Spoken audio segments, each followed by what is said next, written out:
Assalamualaikum warahmatullahi wabarakatuh. Alhamdulillah.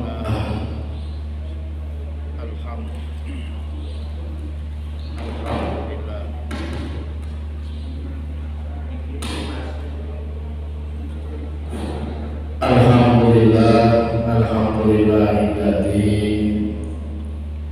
an-nusliha ma'isatana Litailil ridho wa sa'adati Fitawa'in wa darud dunya wa darul akhirah. Wa jama'ana bihadal masjidi bi'adari sholatil maghribi wa sholatil isya'i jama'atan. Wa jama'ana bisihatin wa afiyatin wa idhorin wa taufiq wa rahmatin wa barakatin minallahi azza wa jalla. La ilaha illallah wahdahu la syarika lah wa la shabiha lah wa ilah wa la shabiha lah wa la ilah. Anna Muhammadan abduhu wa rasuluh la nabiyya wa la rasulah ahtawalahu wa ja'alku aliyya wa habiban aslamiyya. Salatan wa salaman ala nabiyyina wa rasulina karim wa ala Muhammadin sallallahu alaihi wasallam wa ala alihi wa ashabihi ajma'in wa tabi'in wa tabi'in wa man tabi'ahum bi ihsanin ila yaumiddin. Amma ba'd. Bapak Ibu jamaah sholat maghrib dan sholat isya Masjid Al-Ihsan rahimahullah, mari kita awali kajian kita dan pada maghrib sampai isya dan sambil membaca basmalah.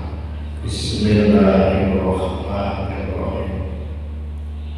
Bapak Ibu rahimahullah, kalau ini masih di bulan Syawal, saya menyampaikan permohonan jikalau ada salah dan hilang, mohon maaf yang sebesar-besarnya.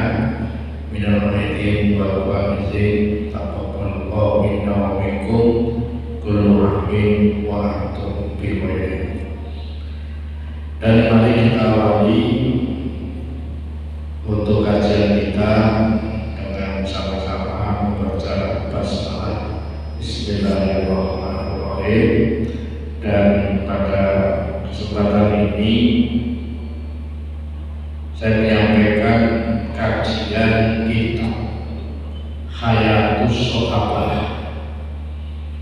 Jadi nanti mulai dari kehidupan para sahabat Rasulullah Shallallahu Alaihi Wasallam yang ditulis kitabnya ini oleh Imam Muhammad Al-Kandhlawi.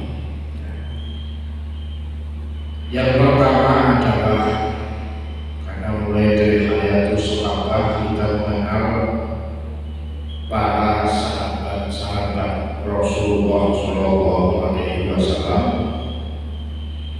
Dari mulai ulama Rasyidin sampai semua sahabat meninggal dunia. Karena nanti kalau sudah sahabat meninggal ganti namanya era tabi'in. Setelah tabi'in meninggal dunia maka berarti era tabi'in. Jadi di antara para sahabat ini ada istilahnya mereka itu saling bertemu dalam bidang keilmuan. Jadi pengajian itu sebenarnya pengajian dengan cara bertemu seperti ini, bukan pengajian yang melalui YouTube ataupun melalui share di medsos. Kalau sahabat dulu itu bertemu sahabat A, ada hadis, lalu bertanya kepada sahabat yang menyampaikan itu.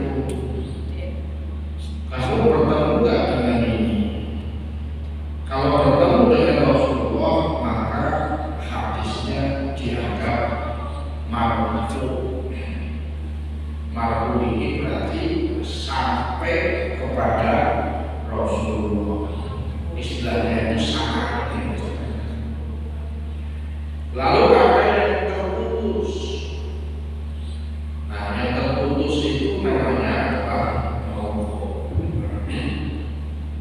Nah, di sini pertama kajiannya ada waktu lil amr wal asros, menceritakan langsung dakwahnya Rasulullah kepada personal dan orang-orang yang terdekat dari Rasulullah SAW. Yang pertama dakwah Nabi SAW di Abi Bakar radhiyallahu anhu. Dakwahnya Rasulullah kepada sahabat Abu Bakar radhiyallahu anhu yang punya nama asli namanya Abdullah bin Abi Quhafah.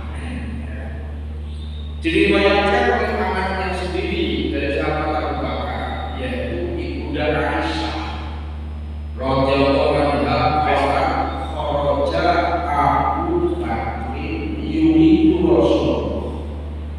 Pada waktu itu sahabat Abu Bakar itu keluar dari rumah, ingin bertemu dengan Rasulullah. Bahkan lalu shodiqon fil jahiliyah, karena Rasulullah ini temannya sahabat Abu Bakar atau sahabat Rasulullah itu temannya sahabat Abu Bakar pada waktu era jahiliyah. Jadi kemana-mana waktu kecil bersama dengan sahabat Abu Bakar. Makanya ada istilah dalam bahasa Arab itu begini: idza turidu kafir maka wasal anqi.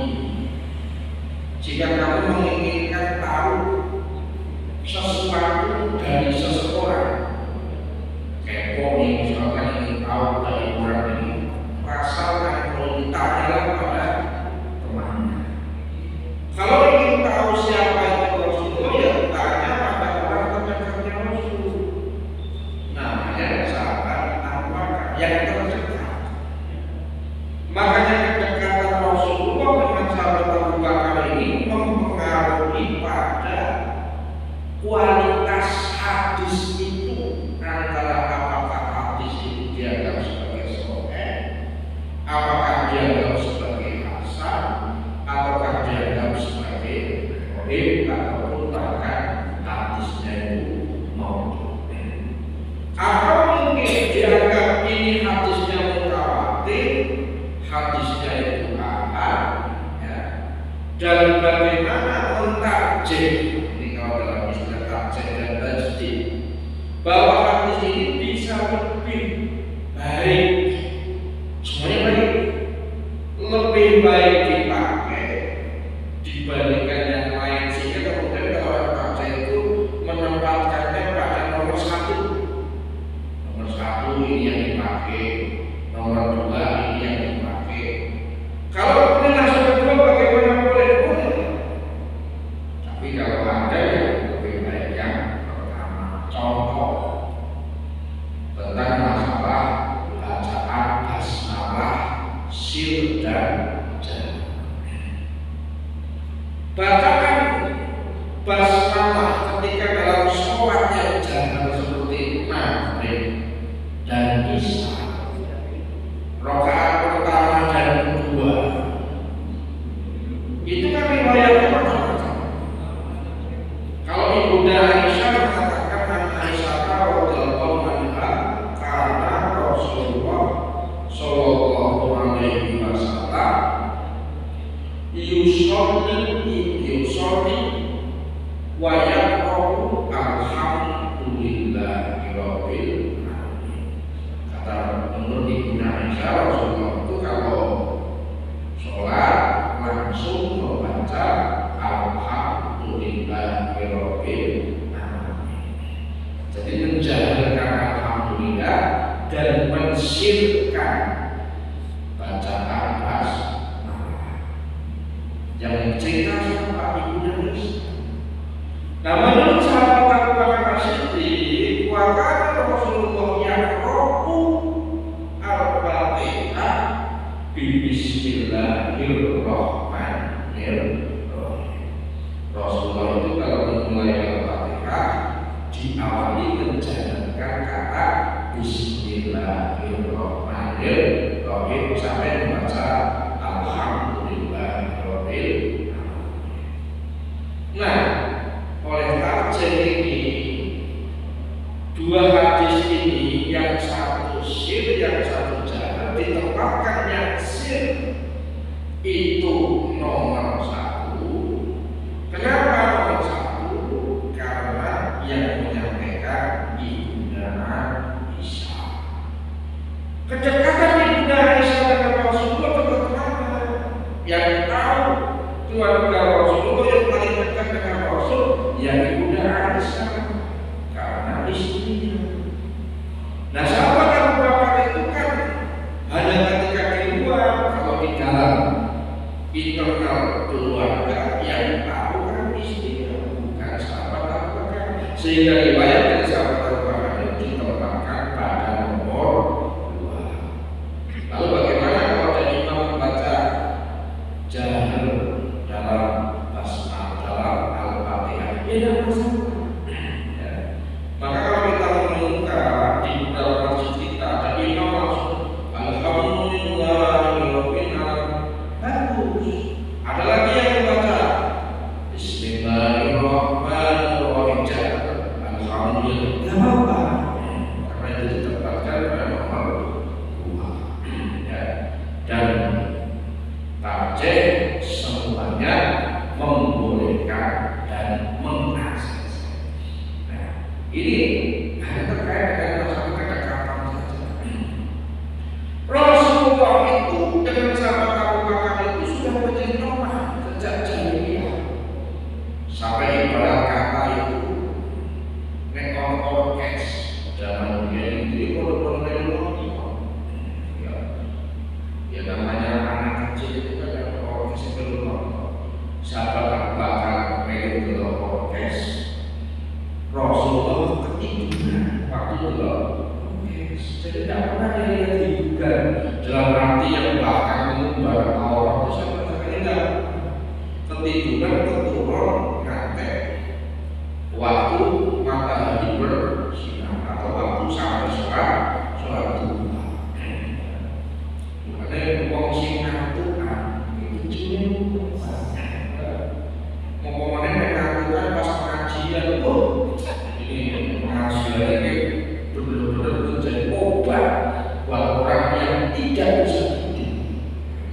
Makanya kalau ngomong rumah terus bersama dengan pengajian baik, insya Allah. Dan orang yang pengajian perlu merokok khutbah Jumat, dijamin dulu. Nah, tangan ini kan pas kuat harus buka kok. Ayo mas tangan harus kuat ya semua. Dan aku harus satu. Berarti kalau ngomong pengajian kok iso membuat orang ngantuk, ini berarti obat. Ya nggak apa-apa orang ngantuk. Itu pahala juga kok. Ya, risiko. Jadi Rasulullah itu dulu dingantukkan oleh Allah, ditidurkan. Kalau lagi melihat hal-hal yang jaga, ya mungkin nggak sampai maksiat, tapi pada hal-hal yang jaga makruh. Ya, nah ini loh. Apalagi dan sahabat Abu Bakar itu ingin bertemu dengan Rasulullah. Kalau yang Abul Qasim, Rasulullah mengatakan dia pakai Qasim. Kata Rasulullah ini punya anak pertama namanya Qasim, cuma meninggal pada waktu masih kecil. Punya nama anak yang kedua namanya Abdullah. Punya nama anak yang ketiga namanya adalah Zainab. Punya nama anak yang keempat namanya Ruqayyah. Punya anak yang kelima ya, namanya adalah Ummu Kulsum. Punya anak yang keenam namanya Fatimah. Ya. Ada riwayat mengatakan anak pertama namanya Qasim, anak yang kedua namanya Zainab, dan anak yang terakhir meninggal namanya Abdullah. Dari istri yang bernama Khadijah. Ya. Jadi istri yang bernama Maria Al-Qibtiyah, Rasulullah punya anak namanya Ibrahim. Ya. Ibrahim bin Rasulullah. Makanya sahabat Abu Bakar memanggil Rasulullah dengan kata hei, tak pakai kosi. Ya apa? Kosi. Ya. Begitu min majalisi qaumika wa tahamuka bil ain di abadiha wa ummahatika. Ya. Panjenengan ini dirasani sama majelis kaum Quraisy. Di setiap perkumpulan, di setiap kali acara RT, di setiap kali acara RW, acara desa, mereka pada watahan kabilah.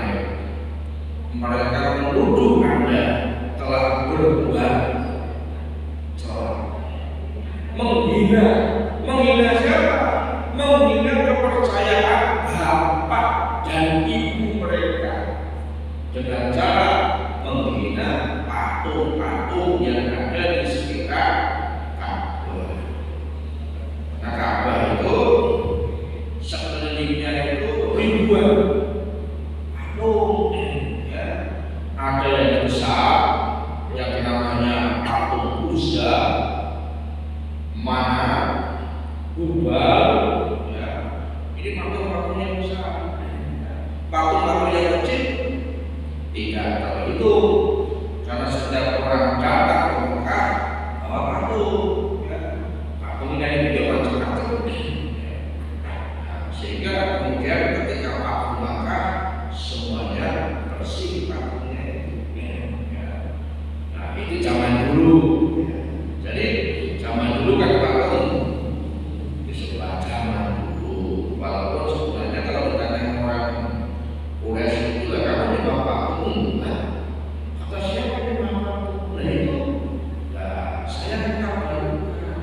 Memang bedanya apa? Patung sama Ka'bah. Jenengan Ka'bah saja rata-rata begini, kan mintanya sama Allah di depan Ka'bah kan? Iya, kan seperti menyembah Ka'bah. Ya, menghadap Ka'bah seperti menyembah Ka'bah. Kan dijawabnya itu kan begitu. Ya, dan saya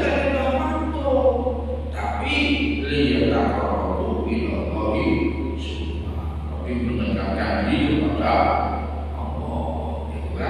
Nah, kalau jangan bicara tentang tauhid, nggak boleh hal-hal yang semacam ini dilogikakan. Ya, wong Islam ngalahke patung, tapi wong Islam juga Ka'bah. Ada yang menyatakan begini, nah itu bukan istilahnya menyembah, tapi adalah menghadapi. Ya.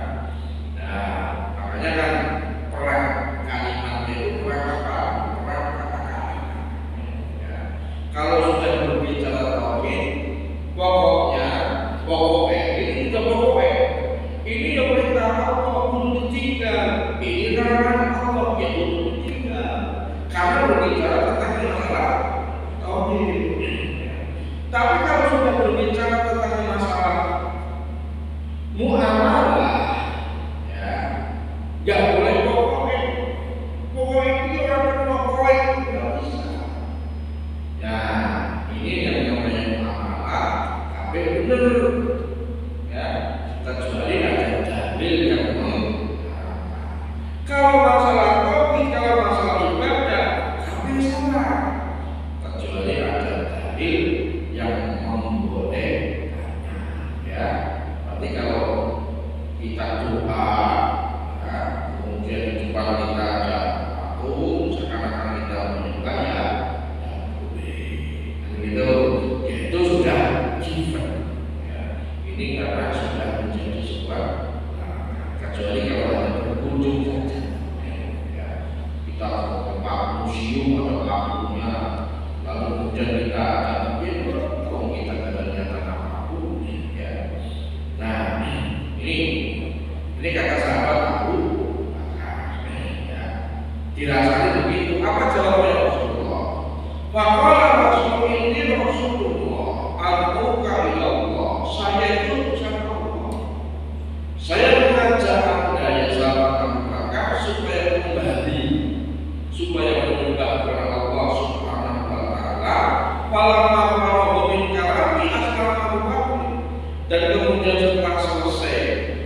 dilarang Rasulullah, sahabat Abu Bakar itu tidak perlu pakai diskusi, langsung masuk Islam.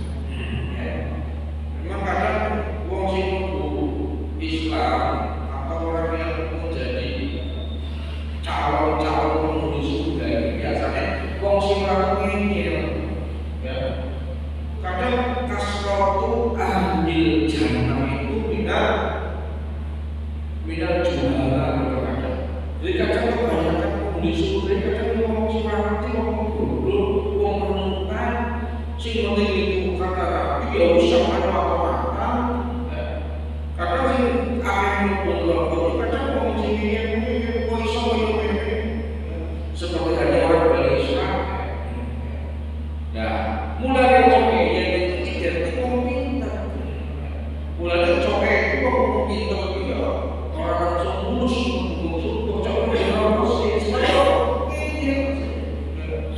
Nah, makanya dalam filosofinya orang pintar itu kalau kepintarannya dimanfaatkan untuk kemaslahatan bagus, tapi kalau kepintarannya dimanfaatkan untuk masalah mendebat hal-hal yang tidak perlu diperdebatkan, ya itu tidak boleh.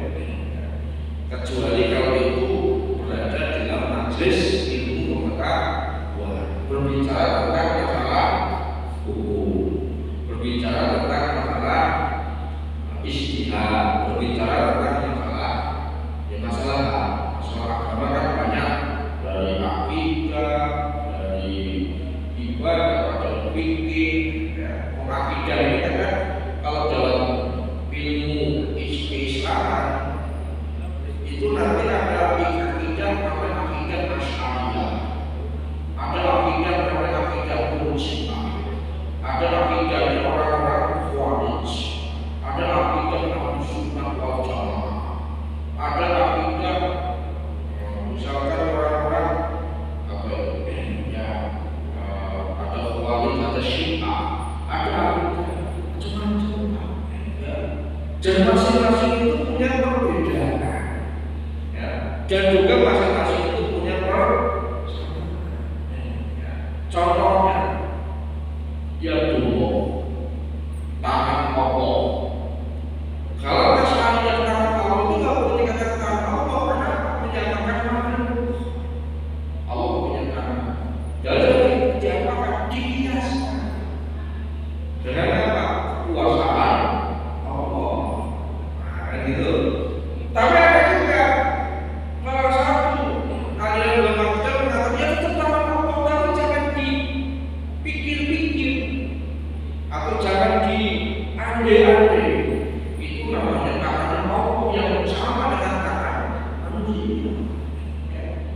Jadi kadang persoalan kita ini ya, dalam dunia Islam itu kadang ada persoalan yang sifatnya memang sejarah masa lalu. Ya. Kayak Timur Tengah kan sekarang cerita Timur Tengah kan mesti Israel, ya. Kemudian Syiah dan lalu kemudian Khawarij, orang ISIS, lalu mana lagi? Ceritanya begitu terus dari dulu sampai sekarang, ya. Ya walaupun kadang dibangun dengan kepentingan politik. Nah, fantalakan Rasulullah wa baina ashabihi. Lalu kemudian Rasul intalaqah. Beliau kemudian pergi, ya. Wala baina ashabihi ini adalah gunung yang terletak atau jabalani atau gunung yang mengitari Mekah. Itu dinamakan adalah Ahsab. Jadi gunung-gunung yang mengitari Mekah ini kalau kita ayat Sahabat ini tidak berada Ahsab. Ya memang kita letakkan gunung semua. Kalau di zaman itu di Utsmani ini dikasih benteng.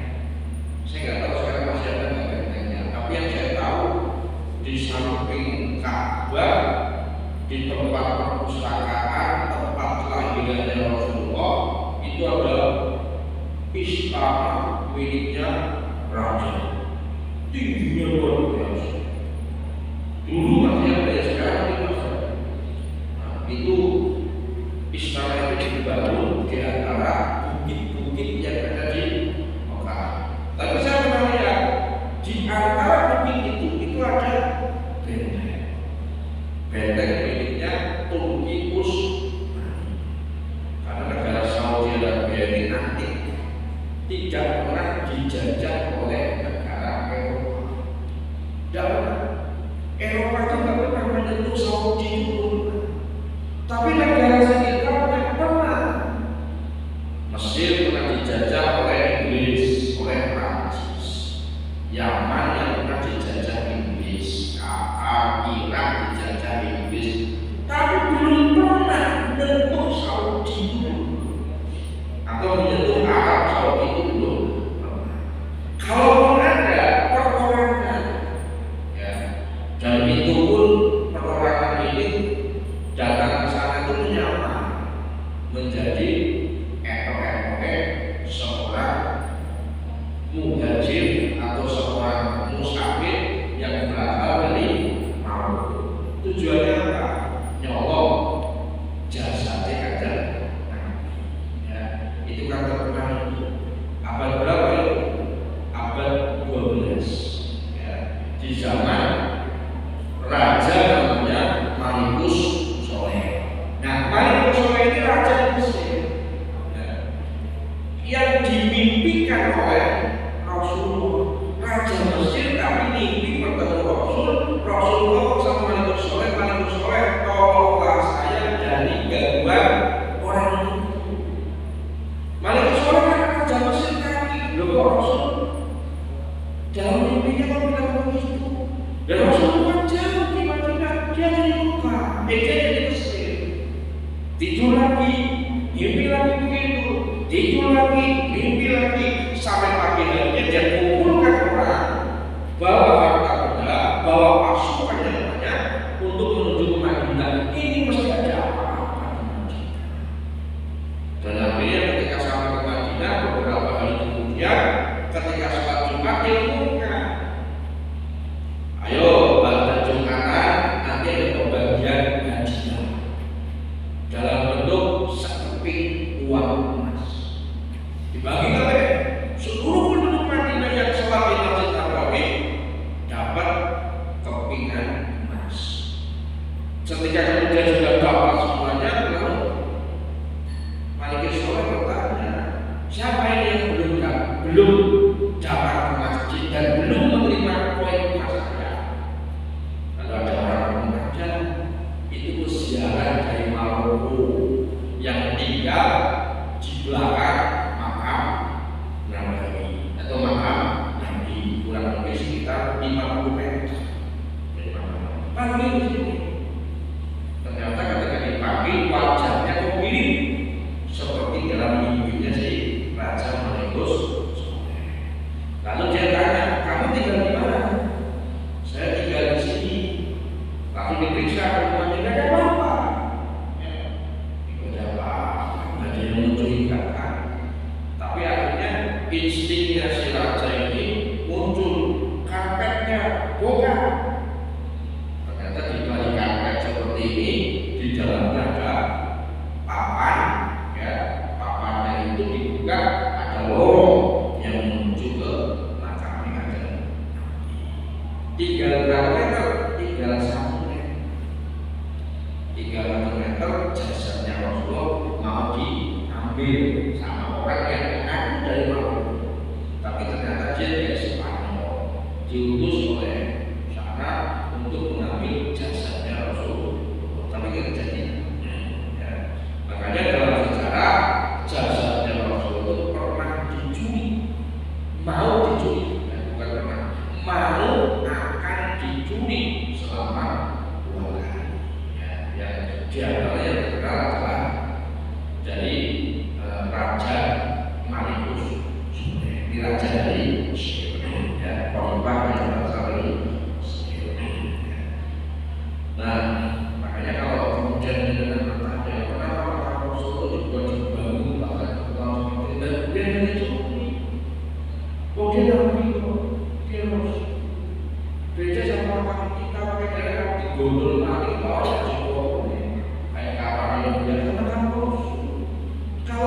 kemudian dibiarkan seperti tadi sapu seperti itu dicolok. Ya, wong makame wong sing mati di Jumat Kliwon dicolok. Ya, sama siapa sama Sumarto. Dan ditanya Sumarto apa dengan dicolok? Ya biar kesaktian. Ya, dan dicolok dan dimakan dan digaruk dan diambil dengan pakai tangan, pakainya dulu. Jadi gerongnya ini nggak pakai alat pacul, pakainya tangan. Ketika ngambil tali pocongnya itu nggak pakai tangan, tapi pakai ibu. Ya. Sumarto ketika ditanya dengan polisi, ya. Saya ke Sumarto jadi tukang ceramah, gimana-mana tukang ceramah. Saya ke ibu-ibu pada selfie di Sumarto. Inilah si makan mayat. Pada kejadiannya jadi situ, daerah Bali. Jadi ustaz pas ditanya, "Kok senang jadi ustaz?" "Ya iya, jadi pengajian ini jadi orang Sumarto." Yang itu teman-teman. Padahal ya cerita apa tentang ilmu ya, duduk ilmu duduk apa, pun bebas itu musuh. Tapi mau bilang berbeda. Ya. Nah ini tadi kepada Rabbana sampai atau asal surur lebih lagi. Waman Abu Bakar Warohani Utsman, ketika sahabat Abu Bakar sudah masuk Islam, maka kemudian Rasulullah pergi kepada sahabat Utsman bin Affan.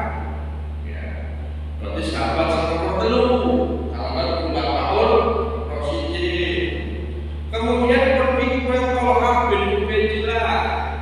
Ya, kenapa ke Thalhah bin Ubaidillah?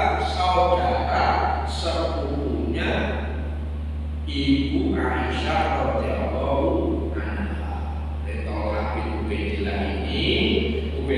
ini kalau tidak salah adiknya sahabat Abu Bakar, punya anak namanya Thalhah. Ya, jadi Thalhah ini terkenal dalam sejarah. Dalam sejarah itu terkenal kenapa? Batin naksir ibunya. Makanya dianggap sebagai Umayyah cantik, ya. Karena cantik, lalu Thalhah ini yang merupakan saudara sepupu dengan Aisyah batin. Batinnya nanti apa? Untuk hujan. Ya. Dan kemudian firman Allah turun surat Al-Ahzab ayat 50.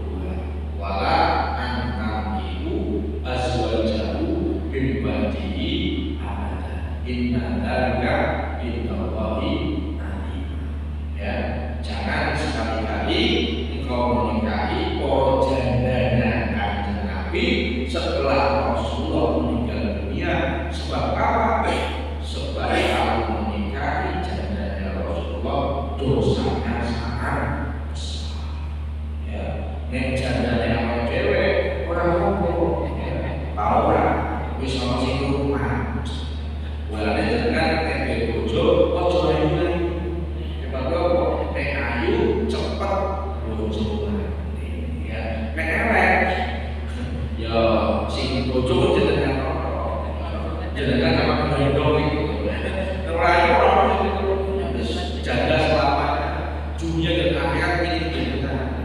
Tapi nek orang sing bojo meneh dadi bingung orang sampai nek sing bojo sing jenengan kok bojo sing ya. Nah itu orang. Nah Thalhah itu ketahuan seperti itu mana tidak punya minta ampun sama Rasulullah, ya Rasulullah punten kesalahan Rasulullah. Oh coba ngene lho. Nah, temen batin kok ini batin. Apa meneh kok wis hebat. Kok usil, kok meneh kok temen batin kan. Ya, soalnya hati-hati nek udah di jalan. Batin elek Rasulullah. Sebab siapa yang kasih tahu? Allah. Lalu mereka. Jadi nggak boleh disebut bukan hatinya untuk api. Ya, niatnya juga harus. Rasulullah dikasih ayat apa tadi? Api. Malaikat memberitahu. Oh, racunnya. Orang itu. Ya, namanya cewek.